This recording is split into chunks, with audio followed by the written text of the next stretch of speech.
ओम श्री सद्गुरुदेव परमात्माए नमः। ज्ञान का दीप जला करके मिला दो सच्चिदानंद। प्रथम वंदना आपको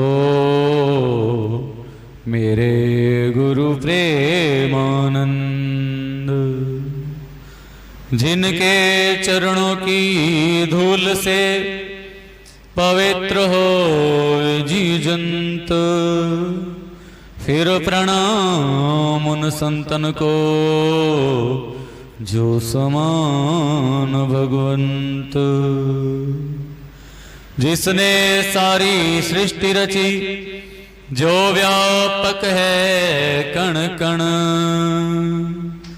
रविदास प्रणाम उस तत्व को जो है सच्चिदानंद। गुरुर्ब्रह्मा गुरुर्विष्णु गुरुर्देवो महेश्वरः। गुरु साक्षात् परम ब्रह्म तस्मै श्री गुरुवे नमः। तप्त कांचन गौरांगी राधे वृंदावनेश्वरी। वृषभानु सुते देवी प्रणमामि हरिप्रिये। हे कृष्ण करुणा सिंधु दीन बंधु जगतपते। गोपेश गोपिका कांत राधा कांत नमोस्तुते। बोले श्री सद्गुरुदेव महाराज की जय। श्री राधा कृष्ण भगवान की जय। जय जय श्री राधे, जय जय श्री राधे, जय जय श्री राधे।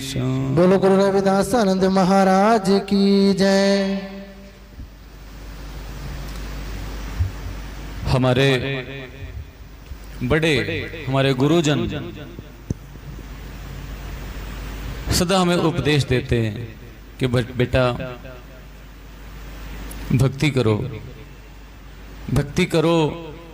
भक्ति से परमात्मा की प्राप्ति होगी। वो सही है कि भक्ति ही एकमात्र साधन है भगवान को पाने का। भक्ति ही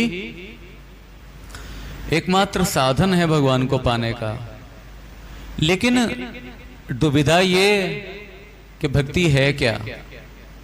भक्ति है क्या? भक्ति के नाम पे जो भी क्रिया हम कर रहे हैं, भक्ति के नाम पे जो भी क्रिया हम कर रहे हैं, सही है या नहीं है, इसका निर्णय कौन करे?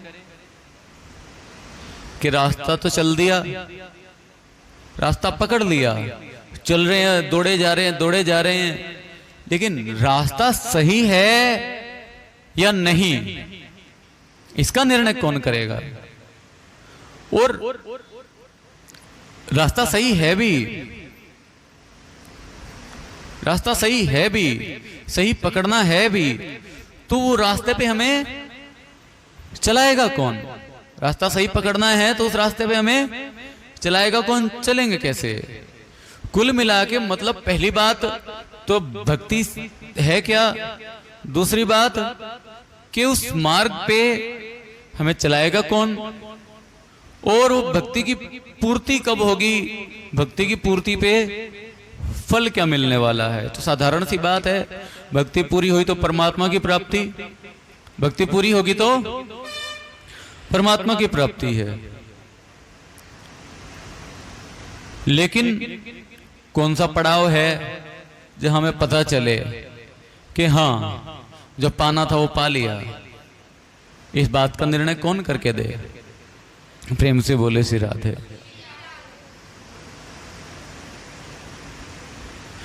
तो सतगुरु ही निर्णय करेंगे हमारा रास्ता सही है कि नहीं। सतगुरु ही निर्णय करेंगे तुम्हारी भगवान की तरफ बढ़ने की गति सही है या नहीं। सतगुरु ही निर्णय करके बताएंगे कि जो पाना था वो पा लिया या नहीं। कुल मिला के भक्ति उत्पन्न करेंगे सतगुरु, उन्हीं की कृपा से भक्ति फले फूलेगी और उन्हीं की कृपा से भक्ति का फल हमें प्राप्त होगा। प्रेम से बोले श्री राधे। लेकिन सतगुरु किसकी मदद करते हैं? सतगुरु की शरण में तो अनेकों शिष्य रहते हैं। गुरु की शरण में शिष्य अनेकों हैं, लेकिन क्या सब के सब भगवान को पाते हैं? नहीं, कोई विरला पाएगा, कोई विरला पाएगा। तो वो कौन होगा और उसमें ऐसी क्या खासियत होनी चाहिए जो दूसरों में नहीं है? जिन्होंने भगवान को नहीं पाया उनमें क्या कमी थी, और जिसने पा लिया उसमें क्या खासियत थी? एक ही गुरु के शिष्य होकर, एक ही गुरु के शिष्य होकर दोनों में इतना भेद क्यों? इन सब चीजों को आप आज सुनोगे, इन सब चीजों को सुनोगे। सबसे पहली बात, भक्ति करनी किसके लिए? भगवान को पाने के लिए। भगवान को क्यों पाना? भगवान को क्यों पाना? मनुष्य जिसने आज तक कभी भगवान का नाम नहीं लिया, अभी तक भगवान की शरण में गया ही नहीं, इसका दिमाग अभी खाली ही है भगवान की तरफ से। जिसके दिमाग में सिर्फ और सिर्फ विषयों का मैल है, इसके दिमाग में सिर्फ और सिर्फ विषयों का मैल है। वो चाहता भी है संसार की प्राप्ति करना, चाहता भी है विषयों की प्राप्ति करना, उसके अलावा दूसरा कुछ भी नहीं। तो वो इंसान भगवान को पाने की सोचेगा तो सोचेगा क्यों? तो पहली बात, भगवान को पाएगा, पाने की इच्छा कौन करेगा? भगवान को पाने की इच्छा ही कौन करेगा? जो भगवान को जानता ही नहीं वो इच्छा कैसे करेगा? जो भगवान को जानता ही नहीं, जो भगवान को मानता ही नहीं, जो नास्तिक है, वो इच्छा करेगा तो करेगा क्यों? उसे जिसे सांसारिक वस्तुओं में मोह अधिक है, इसमें जिसको सांसारिक वस्तुओं में मोह अधिक है, जिसको सांसारिक वस्तुओं की ही कामना है, वो भगवान के पास जाएगा ही भला क्यों? तो शुरुआत कहां से होगी? शुरुआत कहां से होती है? मनुष्य इस संसार में सुख ढूंढता है, मनुष्य इस संसार में सुख ढूंढता है, लेकिन उसे सुख मिलते नहीं। सुख पे सुख ढूंढता है, दुख पे दुख मिलते हैं। सुख पे सुख ढूंढता और दुख पे दुख मिलते हैं। दुखों से हृदय विदीर्ण हो गया, दुखों से हृदय विदीर्ण हो गया। आखिर सोचता है कि दुख कट जाएं, ये दुख कट जाएं। एक पे एक दुख आते गए, आते गए, आते गए, फिर सोचता है कि दुख कटें, जिंदगी बढ़िया से जी लूं। ये सोचता सोचता एक दिन ऐसा आया कि भगवान के किसी भक्त से मिल गया। भगवान के किसी भक्त से मिला, उसने बताया, भैया थोड़ा दान पुण्य कर लिया कर, थोड़ा सा दान पुण्य कर लिया कर, हल्का फुल्का नाम जप लिया कर, तेरे दुख कट जाएंगे, कभी मंदिर हुआ आया कर। मनुष्य ने वो कार्य करना शुरू कर दिया। सोमवार को शिव मंदिर, मंगलवार को हनुमान मंदिर, शुक्रवार को माता के मंदिर, इसी तरह चलता गया। तो धीरे धीरे उसके जो सांसारिक दुख थे हल्के हल्के कम होने लगे, हल्के हल्के कम होने लगे, और सांसारिक उन्नति थोड़ी थोड़ी करने लगा। उसे लगा कि हाँ, ये मंदिर जाने से, थोड़ा सा पूजा पाठ करने से वास्तव में फर्क पड़ता है, वास्तव में फर्क पड़ता है। फिर भगवान के भक्तों का संग उसे मिलने लगा। अब मंदिर जा रहा है, थोड़ा दान पुण्य करता है, कुछ धर्म कार्य करता है। ये धर्म कार्य भगवान को पाने के लिए नहीं कर रहा, किसके लिए कर रहा है? सिर्फ और सिर्फ सांसारिक तरक्की पाने के लिए, संसार में उन्नति पाने के लिए, धन पाने के लिए, कि धन ज्यादा मिले, बीवी बच्चे खुशहाल रहें, बड़ा सारा घर हो, गाड़ी बंगला सब हो, व्यापार सब कुछ हो, इन चीजों के लिए। लेकिन धर्म कार्य करते करते फिर भगवान के दूसरे भक्तों से मिलता है। भगवान के भक्तों के संग में रहते रहते उनके शरीर से निकलने वाली जो पॉजिटिव वाइब्रेशंस हैं, सकारात्मक स्पंदन हैं, उनको जब मनुष्य ग्रहण करता है तो उसके मन में हल्की हल्की पवित्रता आनी शुरू होती है। और भगवान के भक्तों का संग करते करते उस मनुष्य में भगवान के प्रति श्रद्धा तो हो ही चुकी, क्योंकि जान गया कि भगवान नाम की कोई सत्ता है जो मन्नत पूरी करती है। अभी तक तो उसके लिए भगवान सिर्फ मन्नत पूरी करने के हैं। फिर दूसरे भक्तों से मिलता है तो उसे पता चलता है कि फलानी फलानी जगह पे कोई महात्मा है, साधु संतों की शरण में भी जाना चाहिए। फलानी फलानी जगह पे महात्मा हैं, तुम उनका भी संग करो। भक्तों का संग करते करते संत सेवा के संस्कार अपने आप उत्पन्न होने लगे। संत सेवा के संस्कार अपने आप उत्पन्न होने लगे। फिर सोचने लगा कि मंदिर में जाने से जितनी सांसारिक तरक्की हो रही है, इससे ज्यादा तरक्की हो जाएगी अगर संतों की शरण में चला गया। प्रेम से बोले श्री राधे। पहुंच गया संतों की शरण में। क्या लेने गया? अभी सांसारिक तरक्की, ये संसार में उन्नति हो, धन दौलत कमाई बढ़िया हो। अभी तक उसकी इच्छा में भगवान नहीं है, उसकी इच्छा में भगवान नाम की कोई चीज नहीं है। अभी तक उसकी इच्छा है सिर्फ और सिर्फ सांसारिक उन्नति, सांसारिक तरक्की। पहुंचा संतों की शरण में, संतों की शरण में गया, वहां पर उसने सुनी भगवान की कथाएं, वहां पर सुना भगवान के नाम का कीर्तन। तो उसके मन में भगवान के प्रति हल्का सा लगाव उत्पन्न होने लगा। भगवान के प्रति हल्का सा लगाव उत्पन्न होने लगा। संतों की शरण में रहते रहते भगवान की कथाएं सुनते सुनते ये महसूस होने लगा कि हाँ, भगवान नाम की कोई सत्ता है जिसे मुझे पाना चाहिए। भगवान से थोड़ा सा लगाव होने लगा। भगवान के बारे में जानने जब लगा कि भगवान अपने भक्त का किस तरह से कल्याण करते हैं, मात्र धन ही सब कुछ नहीं है, भगवान की भक्ति सर्वोपरि है। संतों की शरण में रहते रहते जब ये जानने लगा तो थोड़ा थोड़ा भगवान से लगाव होने लगा। भगवान से लगाव होने लगा और संतों के प्रति श्रद्धा होने लगी। वो श्रद्धा बढ़ती गई, बढ़ती गई। कई जन्म निकल गए। कई जन्मों के बाद श्रद्धा ऐसी हो गई कि उस श्रद्धा का फल उसे मिला कि भगवान के प्रति अत्यधिक प्रेम, भगवान के प्रति अत्यधिक प्रेम उसके हृदय में उत्पन्न हो गया कि मुझे भगवान को पाना है, भगवान को पाना है। इस तरह से लंबे समय के बाद, लंबे अंतराल के बाद, हो सकता है कई जन्म लग जाएं, हो सकता है कई साल लग जाएं, तुम्हारी श्रद्धा, तुम्हारी लगन के ऊपर निर्भर करता है कि समय कितना लगेगा। निर्भर किस पे करता है?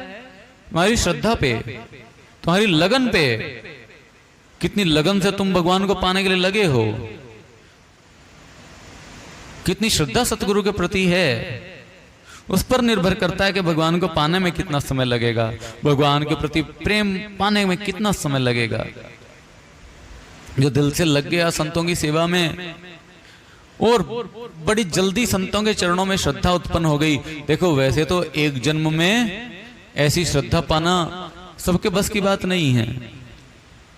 कहने की बात है कि ध्रुव जी ने तो 6 महीने की तपस्या में भगवान को पा लिया। लोग कहते हैं कि ध्रुव जी ने तो 6 महीने तपस्या की, भगवान को पा लिया। कोई लंबी चौड़ी कहानी थोड़ी ही है भगवान को पाना। ध्रुव जी के मन में भी ये शंका उठी। ध्रुव जी ने एक दिन भगवान से कहा, भगवान, बड़े बड़े योगी जन, बड़े बड़े सिद्ध जन अनेकों जन्म तपस्या करके, अनेकों जन्म आपका नाम जप के ध्यान करके आपको पाते हैं, मुझ पर ऐसी विशेष कृपा क्यों? 6 महीने में ही पा गया मैं। भगवान ने एक पर्वत की तरफ इशारा किया, ध्रुव वो देखो पर्वत दिखाई देता है? ध्रुव जी कहते हैं, हाँ भगवान। भगवान बोले, क्या दिखता है इस पे? ध्रुव जी बोले, भगवान, इसके ऊपर तो हड्डियों का ढेर है, अस्थि पिंजर पड़े हैं, कंकाल हैं, बहुत से नर कंकाल हैं, उन्हीं का ढेर पड़ा है। भगवान बोले, सब के सब तुम्हारे हैं, इतने जन्मों से तुम मुझे पाने के लिए प्रयत्नरत थे, बस थोड़े समय की तपस्या बची थी 6 महीने की, वो इस जन्म में तुमने पूरी कर ली। तो भगवान को पाना हंसी खेल नहीं है। भगवान को पाना हंसी खेल नहीं है, कई जन्म भी लग सकते हैं, जैसे ध्रुव जी को लगे। लेकिन अंतिम जन्म में सिर्फ 6 महीने लगे, 6 महीने बाकी थे।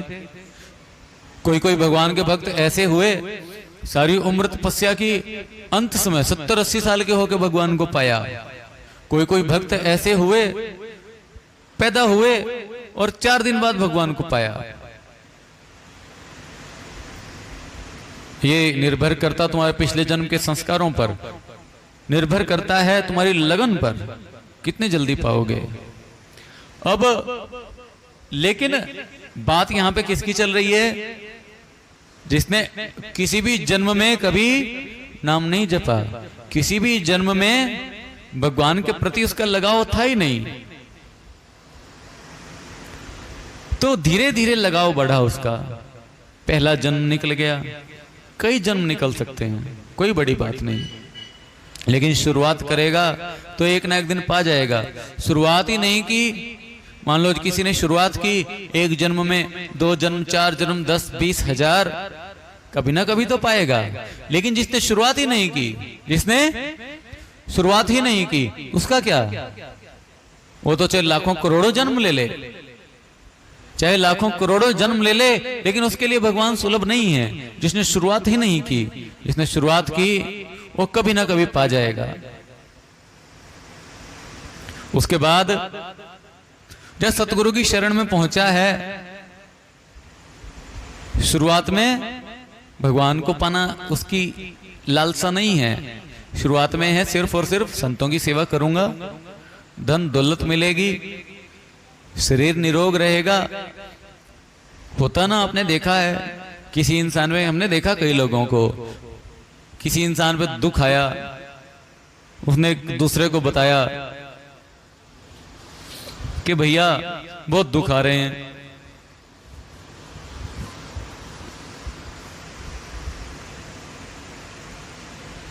बड़े दुख में हूं, बड़े कष्ट हैं मेरे ऊपर। और दूसरे ने कहा, कुटिया में नहीं जाता ना, रोज कुटिया में जाए, गुरु महाराज जी को मत्था टेके, प्रणाम करे, तो ये दुख क्यों आए? ऐसा है कि नहीं? है ना? तो लोगों के लिए कुटिया जाना, सत्संग में जाना, भगवान के नाम का कीर्तन करना, इसका क्या फल है उन लोगों के लिए? वो क्या चाहते हैं? सिर्फ और सिर्फ उनके सांसारिक दुख कट जाएं। भगवान को पाने की इच्छा भी उनके अंदर नहीं है।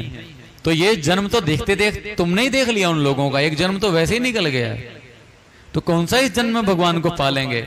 जब इस जन्म में तो सिर्फ और सिर्फ कुटिया में जाना, सत्संग में करना उनके लिए एक काम के लिए है।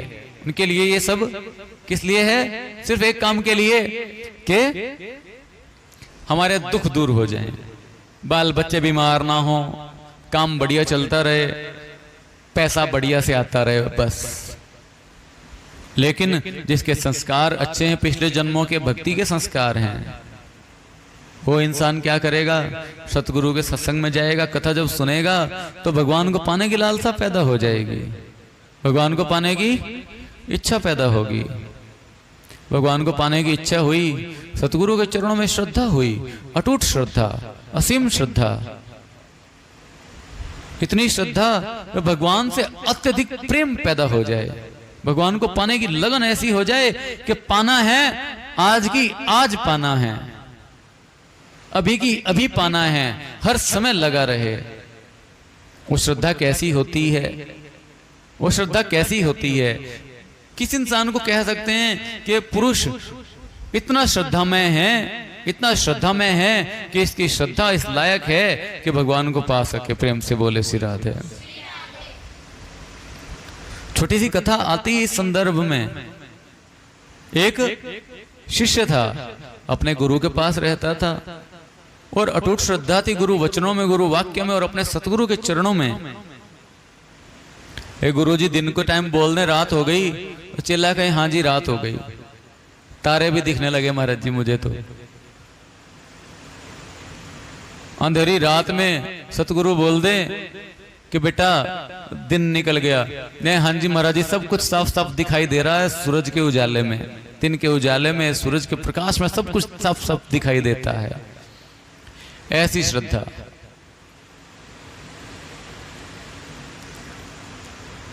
उन संतों को एक दिन एक अमीर सा शिष्य था उनका, सेठ जी ने अपने घर पे भोजन पर आमंत्रित किया।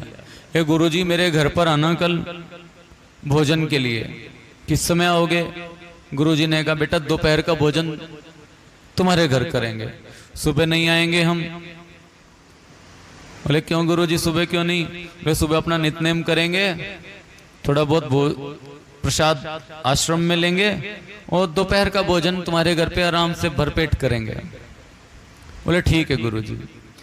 चला चला गया जो सेठ जी थे और जो एक शिष्य जो गुरु चरणों में समर्पित था, जो सतगुरु के पास ही रहता था, उसको गुरुदेव ने कहा अगले दिन कि बेटा दोपहर को जाना है उन सेठ जी के घर पर, एक काम करियो जरा घोड़ा गाड़ी ले आना और घोड़ा गाड़ी पर बैठ के चलेंगे। दूर है सेठ जी का घर, कहाँ पैदल पैदल जाएंगे? सेठ जी ने बोला था कि घोड़ा गाड़ी पर आना, पैदल आने की आवश्यकता नहीं, किराया मैं दे दूंगा। प्रेम से बोले श्री राधे। तो तुम जाना स्टैंड पर, बात पुरानी उस समय घोड़ा गाड़ी होती थी, अब तो मोटर गाड़ी चलती है, घोड़ा गाड़ी कर लाना किराए पे। चेले ने कहा ठीक है गुरुजी। शिष्य ने सोचा गुरुजी का आदेश तो हुआ है, अब जाके ले आऊं घोड़ा गाड़ी, क्या पता गुरुजी कब बोल दें कि अभी चलना है। शिष्य गया, जाके घोड़ा गाड़ी किराए पे करके ले आया। आके हाथ जोड़ के कहने लगा गुरुदेव घोड़ा गाड़ी आ गई है, आश्रम के दरवाजे पे खड़ी है, जब आपकी इच्छा होगी हम लोग चलेंगे। गुरु ने कहा अरे पागल हो गया क्या? तेरे को बोला था ना दोपहर को जाना है, इतनी जल्दी क्यों लेके आया? शिष्य ने कहा गुरुदेव क्षमा करें। गुरुजी तो बैठ गए अपने ध्यान में। शिष्य ने कहा घोड़ा गाड़ी वाले को भैया तू जा वापिस, बाद में आइयो। घोड़ा गाड़ी वाला चला गया। शिष्य ने कहा गुरुदेव मैंने घोड़ा गाड़ी वापस भेज दी। बोले अरे पागल, बेवकूफ का बेवकूफ ही रहा तू तो, जब आई गई थी तो वापस भेजने की क्या जरूरत थी? गुरुदेव फिर से बैठ गए अपने पूजा पाठ में। चेले ने सोचा अब क्या करूं? चला फिर से गया स्टैंड पे, जाके घोड़ा गाड़ी बुक करके ले आया। चलो भैया गुरुजी ने बुलाया है। आके फिर बोला गुरुजी गलती सुधार ली हमने, घोड़ा गाड़ी वापस ले आए। अरे बेवकूफ का बेवकूफ रहेगा, अरे जब हमको इस टाइम जाना ही नहीं था और ये वापस जा चुका था तो दोपहर को क्यों नहीं लेके आया तू? अभी लेके मेरे सिर पे खड़िया कर दिए तूने। शिष्य ने कहा गुरुजी क्षमा करें। बोला चल कोई बात नहीं, अब वापस भेजने की जरूरत नहीं इसको, थोड़ी देर में चलते हैं। 10-15 मिनट में गुरुजी तैयार हुए, घोड़ा गाड़ी पर बैठ गए, सेठ जी के पास चले गए। सेठ जी ने अपने गुरुदेव को और गुरुदेव के उस प्रिय शिष्य को भोजन करवाया। उसके बाद जब विदाई दी सतगुरु को, तो विदाई के समय बहुत सारी दक्षिणा, बहुत सा दान दिया। गुरु जी ये कुछ वस्त्र आपके लिए, कुछ वस्त्र शिष्य के लिए, कुछ फल आश्रम के लिए, कुछ मिठाइयाँ और बहुत सारे फल और बहुत सारी मिठाइयाँ, कुछ गुरुदेव और उनके शिष्य के लिए और बहुत सारे फल मिठाइयाँ, बोले ये अपने शिष्यों में बांट देना। जो संगतें, जो भक्त दर्शन के लिए आएंगे आश्रम में, ये उनको बांटते रहना। गुरुदेव बोलने लगे, इतने सारे ढोके कौन लेके जाएगा? बोले महाराज जी ये घोड़ा गाड़ी पे ही जाना ना आप। बोले चल ठीक है। फिर सेठ ने सोचा कि गुरुदेव को बार बार कहीं पे जाना होता है, तो हर कोई तो सेठ नहीं, कोई गरीब शिष्य बुला ले तो उसके घर कैसे जाएंगे? जो घोड़ा गाड़ी या किराया ना दे सके तो वहां पैदल जाते हैं गुरुदेव। तो ऐसे में क्या करें? ये गुरुदेव के पास अपना साधन होना चाहिए। सेठ ने घोड़ा गाड़ी वाले को कहा, भैया ये गाड़ी बता कितने में बेचता है? उसने मोल लगाया, इतने में दे दूंगा। बोला चल ये ले पैसे, गाड़ी छोड़ और घर जा। और घोड़ा गाड़ी दोनों की दोनों चीजें सेठ ने अपने गुरु को समर्पित कर दी कि गुरुदेव ये लो, ये आप रखो मेरी तरफ से। गुरुदेव ने कहा भैया ये तो चल तूने बढ़िया कर दिया, अब ये पैदल आने जाने का झंझट छूट जाएगा। लेकिन संतों के दिल से उनसे पूछो एक बार कि जब तक वो पैदल सैर नहीं करते ना, तब तक उनको शांति नहीं पड़ती। चाहे हवाई जहाज में कितना घुमा लो, चाहे मोटर कार पे कितना घुमा लो, जब तक ले पैदल नहीं चलेंगे ना, तब तक शांति नहीं पड़ती उनके दिमाग में। मन अशांत सा रहता है कि भैया आज सैर नहीं की। और जब पैदल चलना पड़ जाए 5-10 किलोमीटर तो खुश हो जाते हैं, दुखी होते हैं उनके साथ चलने वाले उनके शिष्य। प्रेम से बोले श्री राधे। बाकी क्या कहेंगे? अरे महाराज जी कहाँ पैदल पैदल घुमा दिया। हम गुरु महाराज जी के लिए 20-30 किलोमीटर क्या था महाराज जी कि 20-30 किलोमीटर कहीं जाना होता था, कहते थे ये तो खड़ा। करनाल जाना तो महाराज जी कहता ये तो खड़ा करनाल, 35 किलोमीटर यहाँ से महाराज जी का ये तो खड़ा करनाल, अभी पहुंच जाएंगे। कोई नया बंदा हो महाराज जी के साथ तो सोचे होगा भाई आधा किलोमीटर 1 किलोमीटर होगा ज्यादा से ज्यादा, कि महाराज जी कह रहे हैं ये तो खड़ा। उनके लिए तो 30-35 किलोमीटर यही था, ये तो खड़ा। 90 वर्ष की अवस्था में भी रोज 20 किलोमीटर सैर करते थे, जो 20-30 किलोमीटर, उनके लिए 20-30 किलोमीटर मायने ही क्या रखते थे? कहते ये तो खड़ा। महाराज जी का ऑपरेशन हुआ पड़ा था, गदूद का ऑपरेशन हुआ था शायद से, और कुछ भक्तों ने हमारे हिसार में कुछ भक्तों ने गुरु महाराज जी से कहा महाराज जी वृंदावन जा रहे हैं, अब चलोगे? महाराज जी बोले हम चल पड़ेंगे, ले चलो। वो गए, लेके गए गुरु महाराज जी को। जब गिरिराज गोवर्धन की परिक्रमा का समय आया तो उन्होंने कहा महाराज जी आप परिक्रमा कर लोगे? क्यों महाराज जी का ऑपरेशन हुआ पड़ा ना। महाराज जी कहते हैं अच्छा तुम कर लोगे और मुझसे नहीं होगी? अरे तुमसे पहले करके दिखाऊंगा। बोले चलो ठीक है महाराज जी चलो फिर। ये तो उन्होंने तो सोचा था महाराज जी अगर बोलेंगे कि नहीं कर पाएंगे तो इनके लिए कोई रिक्शा वगैरह का प्रबंध कर देंगे, लेकिन महाराज जी कहते हैं मैं तो आगे आगे ही चलूंगा, तुम चिंता मत करो। और हुआ भी यही। महाराज जी परिक्रमा करने लगे। महाराज जी ने तो 3-4 घंटे में परिक्रमा पूरी कर ली जल्दी जल्दी। वो भक्तों ने 7-8 घंटे लगाए परिक्रमा में। प्रेम से बोले श्री राधे। समय था गुरु महाराज जी गंगवा में रहते थे उस समय, ऑपरेशन हुआ पड़ा था, और डॉक्टर ने ना जो बोतल होती है ना ग्लूकोज लगा रखी थी गुरु महाराज जी को।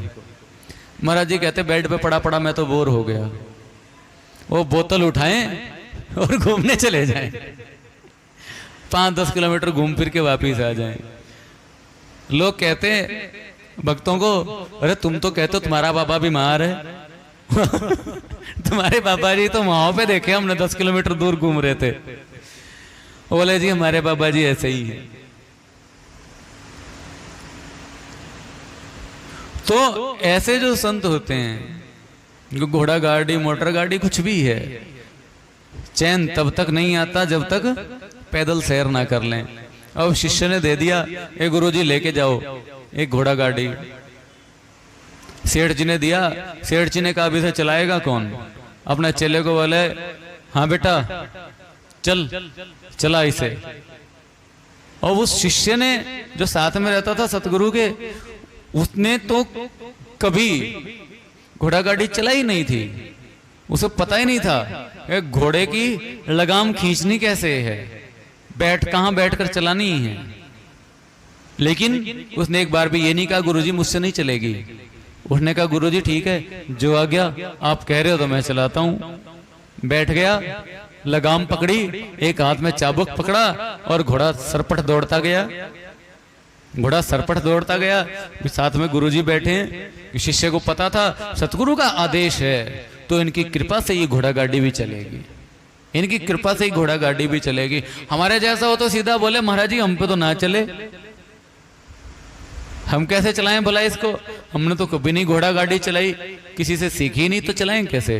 लेकिन शिष्य ने क्या किया, हाथ जोड़े, जो आज्ञा गुरुदेव, और चल दिया कि महाराज जी का आशीर्वाद है, महाराज जी की आज्ञा तो काम होगा, क्यों नहीं होगा, अवश्य होगा। चल दिए। धूप का समय था, दोपहर को भोजन करके लौट रहे थे। रास्ते में महाराज जी कहने लगे बेटा एक घोड़ा थक गया होगा बेचारा भागता भागता, एक काम कर इसको थोड़ी छाया में ले जाके घास फूस खिला दे, चरा ले इसको, और इस गाड़ी को यहीं रख दे। शिष्य ने घोड़ा गाड़ी सड़क पे से उतारी, घोड़ा खोल दिया और उसको चराने के लिए एक पेड़ के साथ बांध दिया जहां छाया थी। वो छाया में घूमता रहा और चरता रहा। थोड़ी देर में गुरुजी बोले हाँ बेटा अब तो ये घोड़े ने घास वास खा ली है, अब हम लोग चलते हैं। तो चलने लगे, घोड़े को दोबारा घोड़ा गाड़ी में लगाते और गुरुजी ने घोड़ा गाड़ी पे हाथ रखा। हाथ रख के कहने लगे भैया ये तो गर्म हो गई, मुझे लगता है इसको बुखार हो गया। शिष्य बोला हाँ गुरुदेव हो गया होगा। गुरुदेव कोई इलाज इसका? बोले हाँ इलाज यही है, साथ में नदी बह रही है, काम कर इसको ठंडा पानी डाल दे इसके ऊपर, इसके ऊपर ठंडा ठंडा पानी डाल दे। जैसे बुखार हो जाता ना किसी को, सिर पे ठंडे पानी की पट्टियां रखते हैं, बुखार उतर जाता है। गुरुदेव कहने लगे इस पे ठंडा ठंडा पानी डाल, 5-10 बाल्टी, बुखार उतर जाएगा। चेले ने कहा जो आ गया गुरुदेव। गया, नदी में से भरे पानी बाल्टी भर के और डाल दे घोड़ा गाड़ी पर। 20-40 बाल्टियां डाल दी। बोले गुरुजी अब देखो बुखार उतरा इसका? नहीं। गुरुदेव ने हाथ लगाया, बोला रे तो बिल्कुल ठंडी हो गई, लगता सरद गिर गए, गर्म सर्द होने के कारण मर गई। ज्यादा गर्म थी, बुखार ज्यादा था, पानी तूने ज्यादा डाल दिया, तेरी गलती है सारी, हमारी घोड़ा गाड़ी मार दी तूने। शिष्य कहे गुरुजी क्षमा करें, हो सकता है 2-4 बाल्टी पानी ज्यादा गिर गया हो, लेकिन मैं तो इसका बुखार उतार रहा था। बोला चल कोई बात नहीं, तेरी गलती माफ करता हूं, तो एक काम कर इस घोड़े को चरने के लिए छोड़ दे, खुला छोड़ दे। कहां हमारे पास रहेगा, कौन इसके घास का दाने का इंतजाम करेगा, रोज इसके लिए तो चना लेके आओ, घास लेके आओ, बड़ा झंझट है। हम इसको ही पालेंगे कि नाम जपेंगे, ध्यान करेंगे, इसको खुला छोड़ दे। और एक काम कर, मैं जाता हूं आश्रम में। तो सेठ जी ने जो मिठाइयां फल वगैरह दिए थे, इसमें से जितने तू उठा के ला सके ले आइयो, बाकी बंदर वंदर होंगे वन में, इनको खिला देना। जो आ गया गुरुदेव। बोला और ये जो घोड़ा गाड़ी है ये मर गई है ना, इसका अंतिम संस्कार करके आ जाइयो। प्रेम से बोले श्री राधे। शिष्य ने कहा जो आ गया। हमारे जैसा हो तो क्या कहे कि महाराज जी पागल हो गए हो, एक घोड़ा गाड़ी गर्म हुई है, इसको कैसा बुखार? चलो बुखार भी हो गया, 4 बाल्टी पानी मार दी तो ये मर कैसे जाएगी? तो पहले ही मरी हुई, कोई चेतन थोड़ी, जड़ है। लेकिन उस शिष्य की श्रद्धा, तो ठीक है गुरुदेव मर गई, मुझसे गलती हो गई, 4 बाल्टी पानी फालतू लग गया होगा। इस बात में भी डांट खाई। गुरु ने कहा चल ठीक है मैं जाता हूं, पीछे पीछे आ जाइयो, इसका अंतिम संस्कार कर दियो। शिष्य ने थोड़ी बहुत सूखी सूखी लकड़ियां इकट्ठी की थी, तो वो घोड़ा गाड़ी भी लकड़ी की ही, थोड़ी और सूखी हुई इकट्ठी लकड़ियां इकट्ठी करके अग्नि प्रज्वलित की, घोड़ा गाड़ी जला दी। जब ढंग से जल गई, थोड़ा बहुत सामान जो ले जा सकता था ले लिया, गुरुदेव के लिए कुछ फल, कुछ मिठाई और कपड़े, बाकी के जितने फल और मिठाइयां थी वो रास्ते में ही बंदरों को, गाय को, जितने वन्य प्राणी थे उनको बांट दिया कि भैया लो तुम खा लो। चेला चला गया गुरुदेव के पास। गुरुदेव ने कहा बेटा अंतिम संस्कार कर दिया? बोला हाँ जी गुरुजी कर दिया। अरे चल ठीक है, कल तक आग थोड़ी ठंडी हो जाएगी ना जब, तो उसकी जो अस्थियां हैं, अस्थि पिंजर जो हैं उसके, उनको निकाल के इस घोड़ा गाड़ी का श्राद्ध कराइयो काशी नगरी में जाके। चले ने कहा ठीक है गुरुजी, जो आ गया। अगले दिन प्रातःकाल सतगुरु से आशीर्वाद लेके शिष्य गया। लकड़ी का जो हिस्सा था वो जल चुका था, लोहे का जो हिस्सा उसमें लगा था, बैल घोड़ा गाड़ी में लोहे का जो हिस्सा लगा था उनको उठाया। उसकी तो वही हड्डियां जो जली नहीं, वही अवशेष हैं, वही अस्थियां हैं, उठाई और गया काशी नगरी कि इस घोड़ा गाड़ी का श्राद्ध कर दूं, इसका पिंडदान कर दूं। और गुरुदेव ने जाते जाते बोल दिया बेटा एक काम करना, काशी विश्वनाथ के दर्शन भी कराइयो। बोले ठीक है गुरुदेव कराऊंगा। चला गया, जाके वो नट बोल्ट वगैरह वगैरह जो थे सारे के सारे दिए ब्राह्मण जी को, ब्राह्मण देवता को। ब्राह्मण देवता ये लो आपकी फीस लो, ये घोड़ा गाड़ी मर गई थी उसका श्राद्ध करना है। ब्राह्मण को क्या, उसको क्या लेना देना था? उन्हें कहा भाई पैसे बढ़िया मिल रहे हैं, फीस बढ़िया मिल रही है, मेरे को क्या, 4 मंत्र पढ़ने में मेरा क्या जा रहा है। 2-4 मंत्र पढ़े, तरा दी गंगा जी में अस्थियां घोड़ा गाड़ी की, सारा काम कर लिया। ब्राह्मण को दक्षिणा दे दी, भेंट दे दी। उसके बाद शिष्य गया काशी विश्वनाथ के दर्शन करने, सीधा गंगा जी के घाट से सीधा काशी विश्वनाथ के दर्शन के लिए गया। देखा लंबी लाइन लगी है, भीड़ है। दूर से दर्शन किया विश्वनाथ जी का, दूर से दर्शन किया, प्रणाम किया और वापिस आ गया। गुरुदेव के पास पहुंचा, गुरुदेव मैं आ गया। बोला श्राद्ध कर दिया? बोले हाँ जी कर दिया। ब्राह्मण को भेंट दे दी? बोले हाँ जी। दक्षिणा? बोले हाँ जी। काशी विश्वनाथ का दर्शन किया? बोले हाँ जी कर लिया। बोले रास्ते में कितने मंदिर पड़े, मंदिर देखे? बोले नहीं गुरुदेव। क्यों नहीं देखे? देख लेता यार 1-2। पहुंचा तो हुआ था, गया तो था ही। गंगा जी में स्नान किया? बोले नहीं गुरुदेव। क्यों नहीं किया? बोले गुरुदेव आपकी आज्ञा ही नहीं थी। विश्वनाथ का दर्शन ढंग से किया? बोले गुरुजी भीड़ ज्यादा थी, दूर से करके आया। आपने बोला था दर्शन करके आना, मैं दर्शन कर आया। बोले बाकी और पूरी काशी नगरी के दूसरे मंदिर नहीं देखे? बोले नहीं गुरुदेव। बोले क्यों? गया था इतनी दूर, अच्छे से गंगा जी में स्नान करता, अच्छे से विश्वनाथ के दर्शन करता, अच्छे से पूरी काशी में जितने मंदिर है सबके दर्शन कर लेता है, बार बार थोड़ी मौका लगता है। शिष्य ने हाथ जोड़कर कहा गुरुदेव ये गांव जहां पर आपका आश्रम है मेरे लिए यही काशी है, मेरे लिए यही काशी है। हमारे आश्रम का जो सरोवर है मेरे लिए यही गंगा है। आपका जो आश्रम है मेरे लिए यही काशी विश्वनाथ का मंदिर है, और साक्षात आप मेरे लिए भगवान विश्वनाथ हैं। इन सब के अलावा मैं किसी को कुछ जानता ही नहीं हूं, इसके अलावा मैं कुछ नहीं जानता। तो आप ही बताओ कि आपको छोड़कर आपने जब मुझे आज्ञा दी कि मैं काशी विश्वनाथ जाऊं, तो मैं तो यही सोचकर तड़प उठा था कि 2 दिन आपका वियोग मुझे सहन करना पड़ेगा, एक दिन जाने का एक दिन आने का। 2 दिन का वियोग मैं बड़ी मुश्किल से सहन कर पाया, और वो काशी नगरी में देखता जाता, काशी नगरी देख लेता, पत्थर के बने मंदिर, पत्थर की बनी मूर्तियां बेशक देख लेता, लेकिन आपके दर्शन में जो आनंद है उस आनंद से मैं वंचित ही रहता। तो सतगुरु साक्षात परमात्मा स्वरूप आप मेरे सामने हो, मैं कौन से विश्वनाथ के दर्शन करूं? गुरु के चरणों में ऐसी श्रद्धा। सतगुरु ने कहा, बेटा आज तू अधिकारी हो गया, आज तू अधिकारी हो गया उस चीज को पाने का, उस चीज को पाने का जो सतगुरु की सेवा से, सतगुरु की श्रद्धा से ही प्राप्त, सतगुरु के प्रति श्रद्धा से ही प्राप्त होती है, उसके अलावा मिलती नहीं है। वो है भगवान की भक्ति। प्रेम से बोले श्री राधे।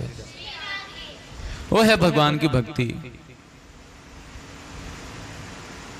भगवान को पाने की जो विधि है, भगवान का नाम जपने की जो विधि है, किस विधि से भगवान को पाया जाता है, वो विधि तो सतगुरु पहले ही दे चुके। लेकिन आज भक्ति का बीजारोपण अपने शिष्य, भक्ति का बीजारोपण अपने शिष्य के हृदय में कर दिया। हमारा हृदय वो भूमि है जहां पर भक्ति पैदा होती है। और यह भक्ति का बीज डालता कौन है? सतगुरु। किसके हृदय में? जिसके पास ऐसी श्रद्धा हो, जिसके पास ऐसी श्रद्धा हो। श्रद्धा होती कब है? सतगुरु के चरणों में रहते रहते, भगवान की कथाओं को सुनते सुनते मनुष्य का भगवान के प्रति प्रेम उत्पन्न होने लगता। मनुष्य के हृदय में इधर प्रेम पैदा हुआ, इधर श्रद्धा बढ़ी। जितनी श्रद्धा बढ़ेगी उतना प्रेम अधिक, जितना प्रेम अधिक होगा उतनी श्रद्धा बढ़ती जाएगी, जितनी श्रद्धा बढ़ती जाएगी इतना प्रेम बढ़ता जाएगा। जहां श्रद्धा में कमी आई, प्रेम भी नीचे आ जाएगा। जहां श्रद्धा में कमी आई, प्रेम भी कम होगा। और जहां श्रद्धा अटूट है, प्रेम भी अपार है, प्रेम भी अपार है। और ऐसा शिष्य अपार श्रद्धा, अटूट श्रद्धा और भगवान के प्रति अपार प्रेम के साथ सतगुरु के चरणों की सेवा करता है। सतगुरु उसके हृदय में भक्ति के बीज, भक्ति का बीज डाल देते हैं। और ये भक्ति क्या है? अपने आत्म स्वरूप का अनुसंधान, अपने आत्म स्वरूप का अनुसंधान करना ही भक्ति है। मात्र ये बोल देना कि मैं आत्मा हूं, मात्र ये बोल देना कि मैं आत्मा हूं, मैं शरीर नहीं हूं, इतना कहने से हमको अपनी आत्मा का दर्शन नहीं हुआ। लोग कहते हैं कि मैं आत्मा को नहीं देखना, हमें भगवान को देखना। प्रेम से बोले श्री राधे। जब तक तुम खुद को ही नहीं जानोगे, जब तक तुम खुद को नहीं जानोगे, तो प्रकृति से परे जो सत्ता है परमात्मा, उसको जानोगे कैसे? और जब तुम खुद को जान जाओगे, जब तुम खुद को जान जाओगे, आत्म साक्षात्कार करोगे, तब तुम ये चीज भी जान लोगे। अपने आप को देखोगे, आत्म साक्षात्कार होते ही तभी जान जाओगे कि जिस भगवान को इधर उधर ढूंढता फिरता था, वो तो मुझसे भिन्न है ही नहीं, वो तो मुझसे भिन्न है ही नहीं। मैं स्वयं उस परमात्मा का अंश हूं। शंकराचार्य जी के शब्दों में, अपने आत्म स्वरूप का अनुसंधान करना, अपनी आत्मा की खोज करना ही भक्ति है। उसके अलावा माला लेकर बैठ जाना, राम राम करना, हरे कृष्ण करना, राधे राधे करना, ये भक्ति नहीं है। ये भक्ति नहीं है। ये भक्ति में सहायक, भक्ति में सहायक कुछ तत्व हैं जो भक्ति उत्पन्न करने में मदद करते हैं। शुरुआत तो यहीं से है, शुरुआत यहीं से है। भक्त माला लेके बैठ जाए, राधे राधे, राम राम, हरे कृष्ण लगा रहे माला लेके। भक्ति की शुरुआत यहां पर है। भक्ति में जो प्रवेश की शुरुआत है वो यहां पर है। लेकिन ये भक्ति नहीं है, लेकिन ये भक्ति नहीं है। भक्ति क्या है? अपने आत्म स्वरूप का अनुसंधान करना, अपनी आत्मा की खोज करना ही भक्ति है। उस भक्ति का बीज हमारे हृदय में सतगुरु डालते हैं। जब सतगुरु देखते हैं कि भगवान के प्रति इसका इतना प्रेम है, मेरे प्रति इतना प्रेम है, भगवान को पाना चाहता है, मेरे प्रति श्रद्धा अटूट है, वो भगवान को पाने की लालसा अत्यधिक है, भगवान को पाने की इच्छा इतनी है कि संसार के सारे मोह, सारी इच्छाओं का इसने त्याग कर दिया। एक इच्छा है भगवान को पाने की। तो उस समय भक्ति का बीजारोपण हमारे हृदय में सतगुरु के द्वारा होता है। बीज तो सतगुरु ने बो दिया, डाल दिया, अब उसमें पानी कौन डाले? पानी डालेंगे हम। और बीज अगर लगाया है, कुछ समय में पौधा बनेगा, पानी डालेंगे, कुछ समय पौधा बनेगा। और जैसे साधारण पौधा होता है, अगर उसमें समय पर दवाई ना डाली जाए, समय पर दवाई ना डाली जाए तो उसको कीड़ा भी लग जाता है, जल्दी खराब भी हो जाता है। प्रेम से बोले श्री राधे। और उस पौधे में जल्द से जल्द उसको खाद डालकर जल्दी जल्दी बड़ा ना किया जाए तो इतना साधारण थोड़ा थोड़ा पानी डालते जाओ रोज रोज, पौधे में समय लगेगा उसको बढ़ने में, लेकिन थोड़ी बहुत खाद भी डाल दो, थोड़ी बहुत खाद भी डाल दो तो जल्दी बढ़ेगा। और अगर ज्यादा समय लगेगा, वो हो सकता है कोई बकरी कोई गाय मुंह मार जाए, पौधा वहीं का वहीं समाप्त। प्रेम से बोले श्री राधे। ये तो भाई 2 साल तक छोटा सा ही रहे, 2 साल तक छोटा ही रहे। ज्यादा समय छोटा रहेगा, बड़े जानवरों को मौका कभी भी मिल सकता है, उसको बचाने में मेहनत ज्यादा करनी पड़ेगी। इससे अच्छा समय समय पर खाद डालते रहो, समय समय पर खाद डालते रहो, पोषण मिलेगा, वो पौधा जल्दी बढ़ेगा। जल्दी बढ़ेगा तो क्या होगा? बड़े जानवरों से उसको खतरा कम होगा। और दवाई डालते रहोगे तो जो कीड़ा लगता है, कीट पतंगों से भी उस पौधे को खतरा कम होगा।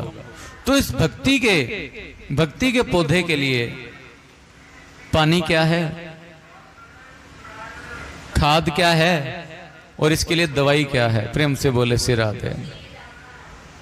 सेवा, सत्संग और सिमरन, भगवान का नाम जपना, भगवान का ध्यान करना, सिमरन करना, भगवान का ध्यान करना, ये है पानी, ये है पानी भक्ति के पौधे के लिए। भक्ति के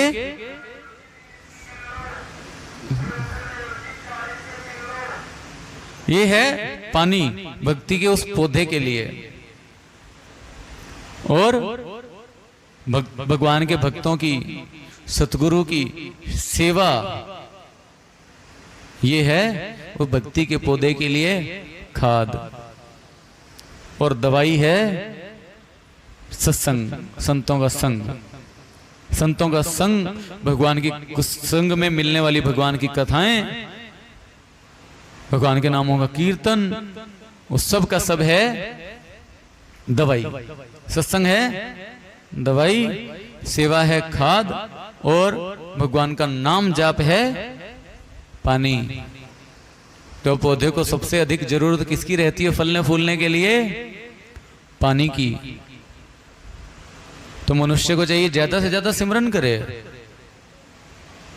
क्योंकि खाद और दवाई तो कभी कभी डलती हैं।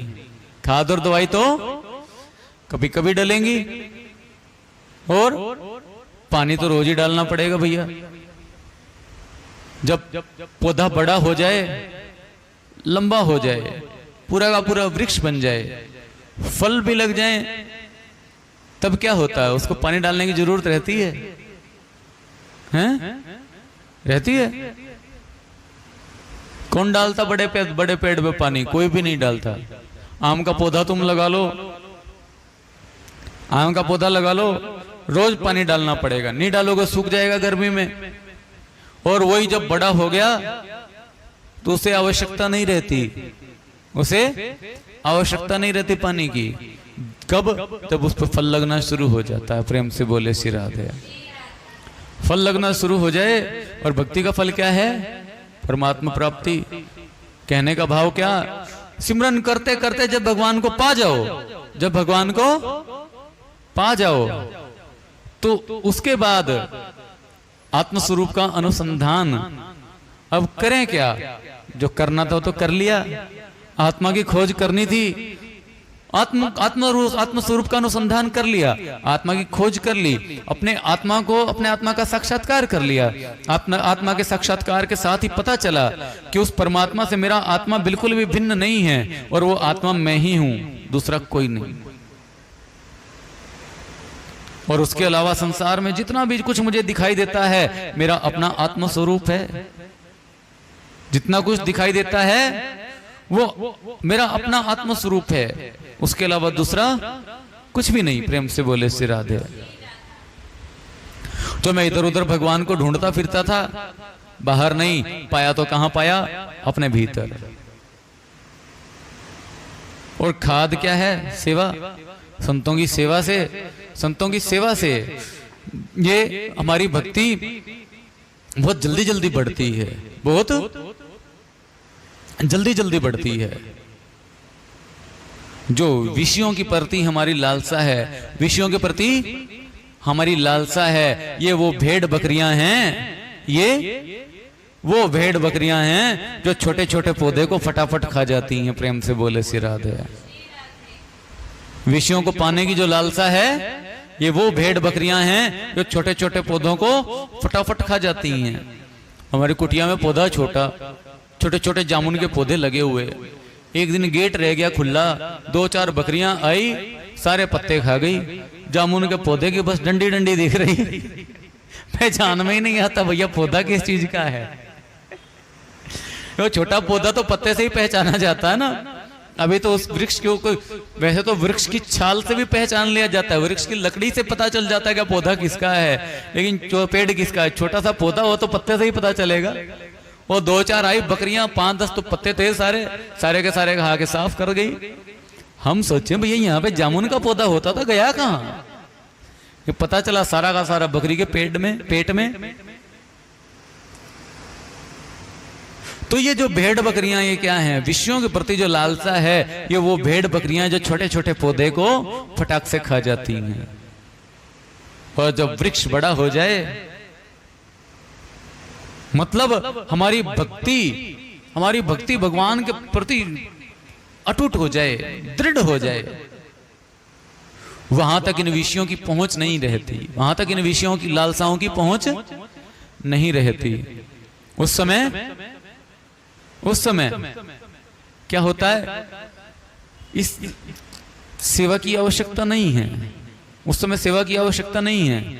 लेकिन वो संत जन भी अपने से बड़ों की सेवा करते हैं। क्यों करते हैं?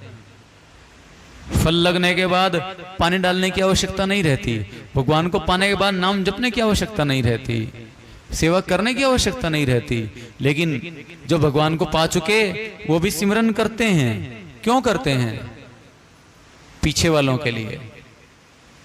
या हम लोग ये ना सोच लें कि महाराज जी नाम नहीं जपते, मैं क्यों जपूं?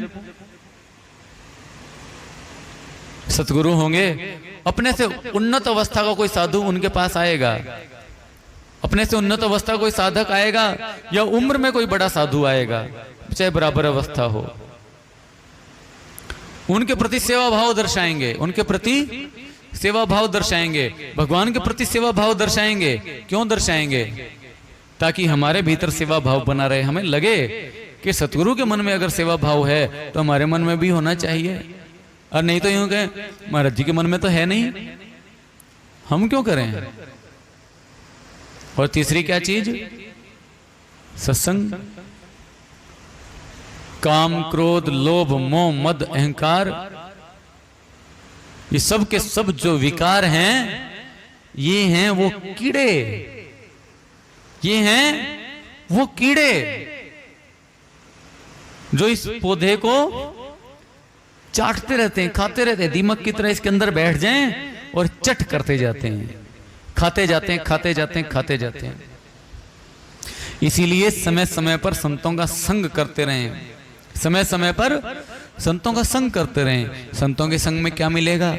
भगवान की कथाएं, भगवान के भक्तों की कथाएं, भगवान की लीला सुनने को मिलेगी। उससे हमारे भीतर के जो विकार हैं, काम, क्रोध, लोभ, मोह, मद, अहंकार, ये सब के सब नष्ट होते जाएंगे। ये कीड़े कभी पनप नहीं पाएंगे, ये कीड़े कभी पनप नहीं पाएंगे अगर हम समय समय पर संतों का संग करते रहेंगे। तो संतों का संग नहीं किया, सत्संग नहीं किया तो क्या होगा? यही कीड़े दीमक की तरह उस पौधे को चट कर जाएंगे, उसकी जड़ तक खा जाएंगे, इंसान को पता भी नहीं चलेगा। पता कब चलेगा? पौधा जब धड़ाम से नीचे गिरेगा। पौधा जब धड़ाम से नीचे गिरेगा तो पता चलेगा अरे ये तो नष्ट हो गया, बचा ही नहीं। तो सेवा, सत्संग और सिमरन अपने गुरुजनों की, अपने से बड़ों की, और जो अवस्था में, अवस्था मतलब जिसकी भक्ति में अवस्था आपसे उन्नत है, जिसकी भक्ति में अवस्था आपसे उन्नत है, उनकी सेवा, चाहे आपके बराबर बैठने वाले ही क्यों ना हो, उनकी सेवा भी तुम्हें फल प्रदान करेगी। सतगुरु की सेवा और सतगुरु के धाम की सेवा, आश्रम की, ये सब सेवा इस पौधे को खाद डालेगी, जिससे भक्ति हमारी जल्दी जल्दी बढ़ेगी, जल्दी जल्दी बढ़ेगी। सेवा नहीं की, सोचे सिमरन करने से ही काम चला लेंगे, पौधा बढ़े तो गा, लेकिन समय लगेगा ज्यादा, समय ज्यादा लगेगा। और विषयों की लालसा, विषयों को प्राण पाने की जो लालसा हमारे हृदय में है, अभी विषयों को पाने की लालसा अगर हमारे हृदय में है थोड़ी बहुत, और सेवा नहीं हम कर रहे, तो वो लालसा, वो इच्छा प्रबल होती जाएगी। सेवा नहीं कर रहे तो वो इच्छा प्रबल होती जाएगी, और एक समय ऐसा होगा कि उस इच्छा के सामने साधक अपने घुटने टेक देता है, उस इच्छा के सामने साधक घुटने टेक देता है और उन्हीं इच्छाओं की प्राप्ति के लिए भाग पड़ता है। गुरु महाराज जी कहते थे मन गोली की तरह है, मन है गोली की तरह और शरीर है बंदूक के जैसा। मन भाग गया, मन भागा, ज्यादा दिक्कत नहीं है। गोली है, मन तो गोली है, गोली ली और फेंक के मारी, कितना नुकसान करेगी? थोड़ा बहुत हल्की सी चोट आ जाएगी ज्यादा से ज्यादा, जैसे कोई किसी ने कंकर पत्थर मारा हो, इतना ही नुकसान करेगी। लेकिन मन के साथ अगर शरीर उठ गया, मन में लालसाएं इतनी प्रबल हो गई कि हम अपने शरीर को नहीं रोक पाए, और शरीर उन विषय लालसाओं की पूर्ति के लिए चल पड़ा और उन विषयों की लालसा की पूर्ति करने में लग गया, तो उस समय समझ लो गोली बंदूक में भरकर चला दी गई, लोड करके वो सीधी आपके हृदय को छलनी कर जाएगी। और जो पौधा है, जो बीज सतगुरु ने लगाया भक्ति का, उसको नष्ट कर देगी। प्रेम से बोले श्री राधे,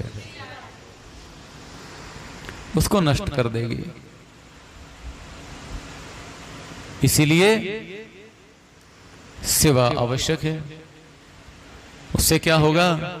एक तो ये हमारी विषयों के प्रति लालसा दूर रहेगी, दूसरा जल्दी जल्दी बढ़ेगा, जल्दी जल्दी बढ़ेगा, जल्दी जल्दी बढ़ेगा।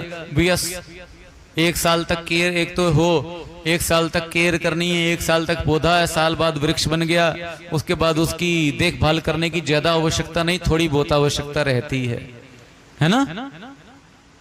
उसके बाद थोड़ी बहुत उसकी देखभाल की आवश्यकता रहती है। और एक 10 साल तक पौधा का पौधा ही पड़ा है, तो उसकी तो 10 साल तक मेहनत कर करके देखभाल करनी पड़ेगी। और इतने में तो ये इच्छाएं प्रबल हो ही जाएंगी, इतने में तो इच्छा वासनाएं प्रबल हो ही जाएंगी और हमारा सत्यानाश कर ही देंगी। इसलिए सेवा आवश्यक है, सत्संग भी आवश्यक है। और भगवान के नाम का सिमरन नहीं किया, जाप नहीं किया, ध्यान नहीं किया भगवान का, तो सेवा कर लो, सत्संग कर लो। बिन पानी के पौधा भी नहीं चलता।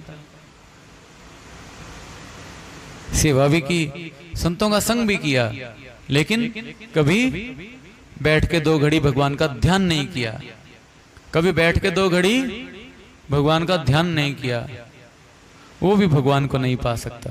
प्रेम से बोले श्री राधे। एक संत के आश्रम में उनको बहुत सारे शिष्य रहते थे, संत के आश्रम में बहुत सारे शिष्य रहते थे। गुरुजी क्या करते, रोज सत्संग करते, कथा सुनाते, भागवत पढ़ाते अपने शिष्यों को, भागवत पढ़ाते।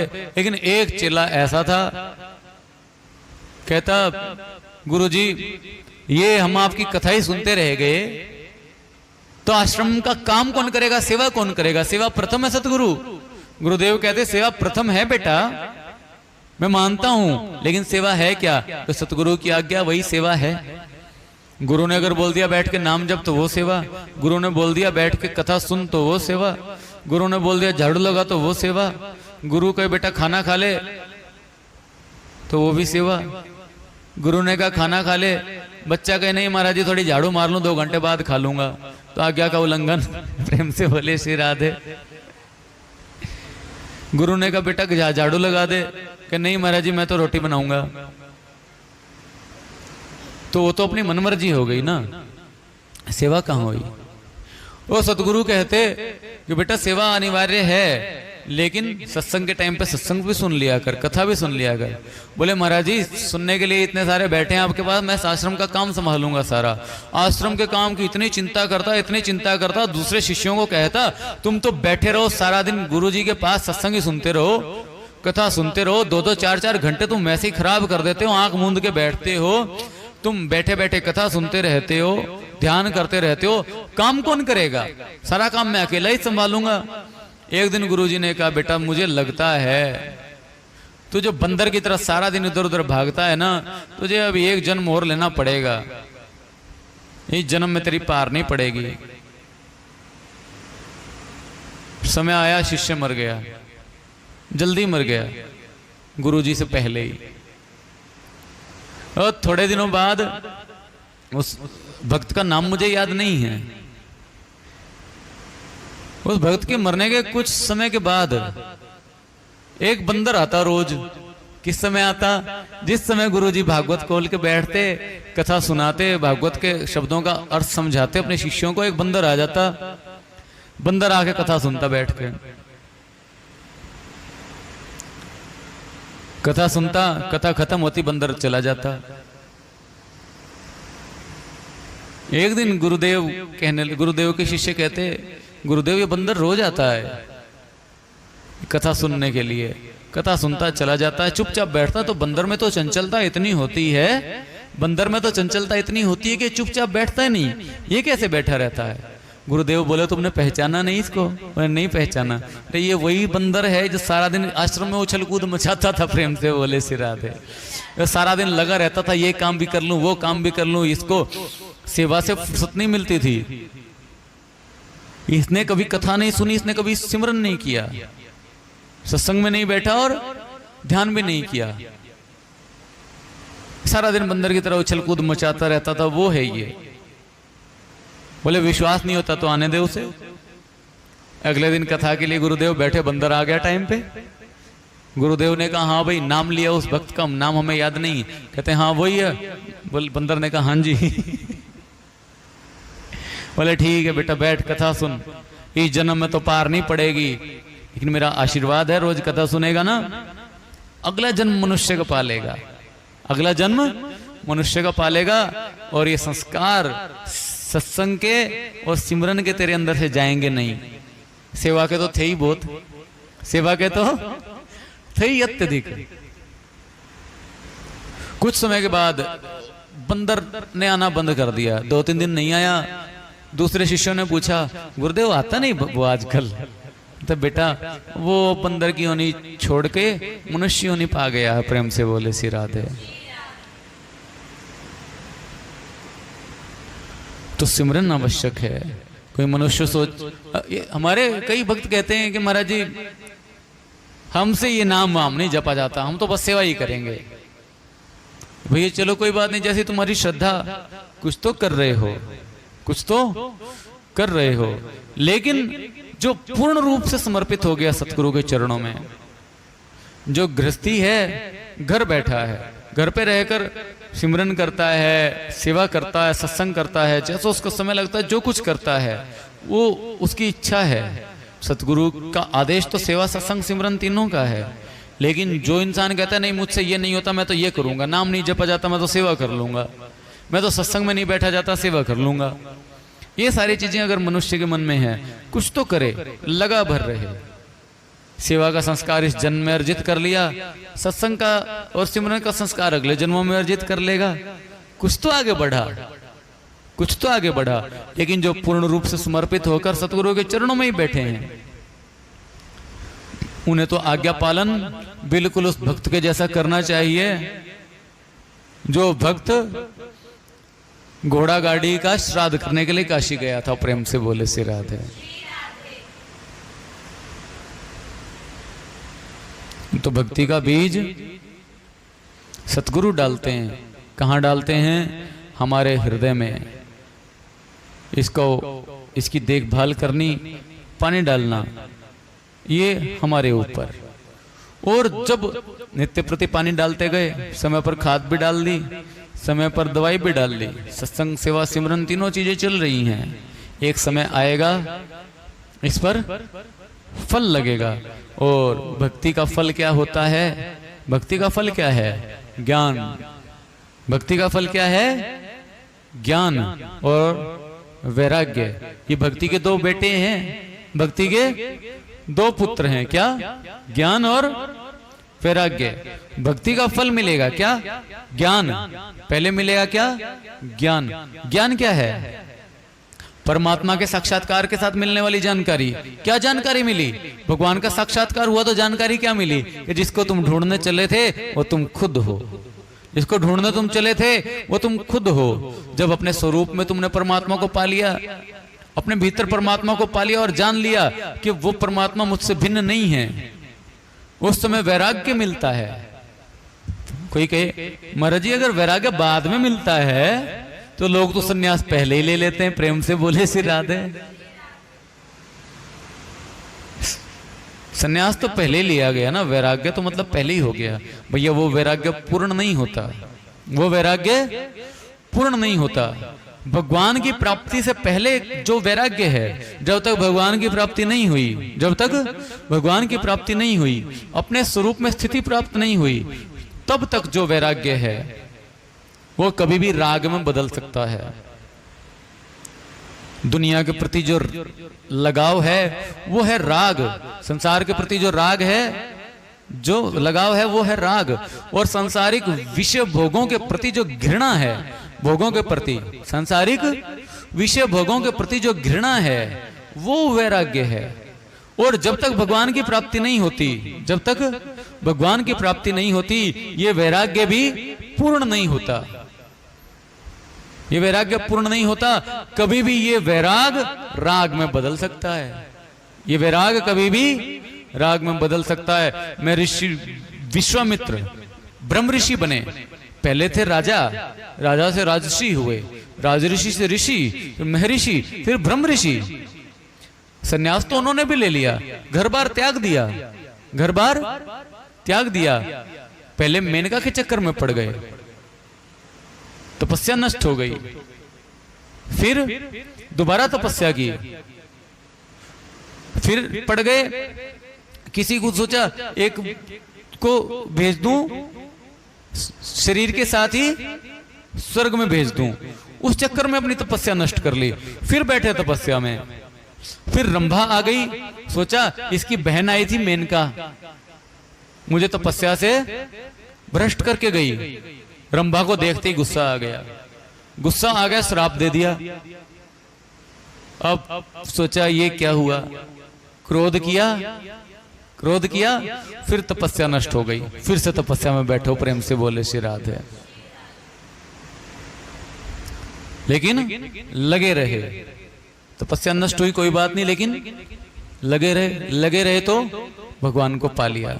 तो जो ये वैराग भगवान, और जब भगवान को पा लिया, जब भगवान को पा लिया तो उनकी सेवा किसने की? चरण सेवा किसने की? साक्षात भगवान श्री राम ने। साक्षात भगवान श्री राम ने, रामचंद्र जी ने विश्वामित्र जी के चरण दबाए कि अब आप ब्रह्म ऋषि हो।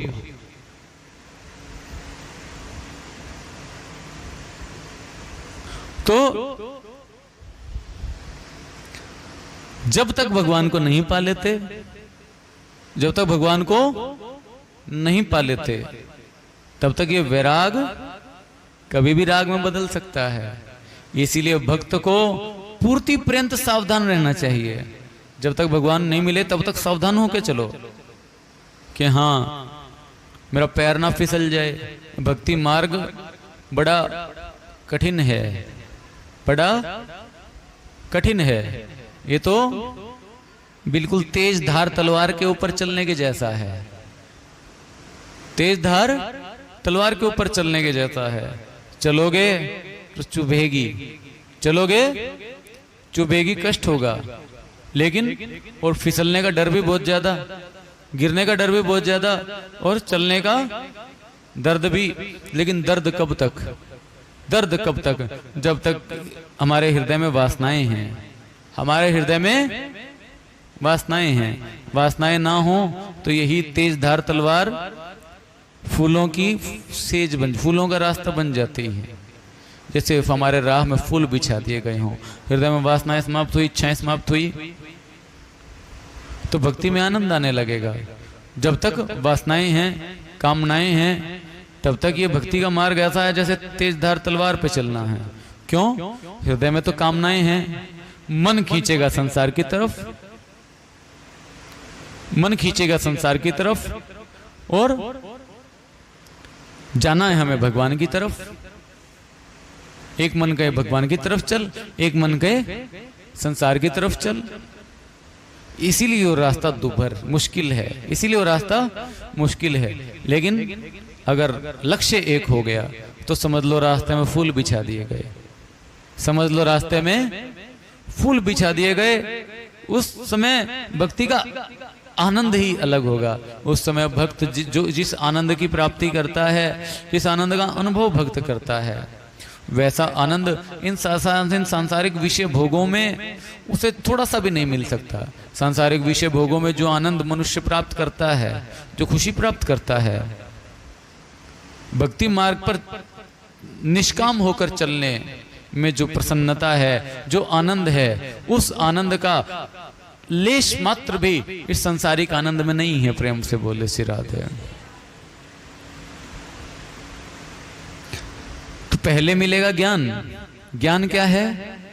परमात्मा के साक्षात्कार से मिलने वाली जानकारी। जानकारी क्या? कि जिसे खोजने चले थे वो तुम खुद हो। आज तुमने भगवान को पा लिया, जैसे तुमने अपने आप को पाया, भगवान को पा लिया। और उसी समय मिलेगा क्या? दूसरा फल। क्या? वैराग्य। दूसरा फल क्या मिला?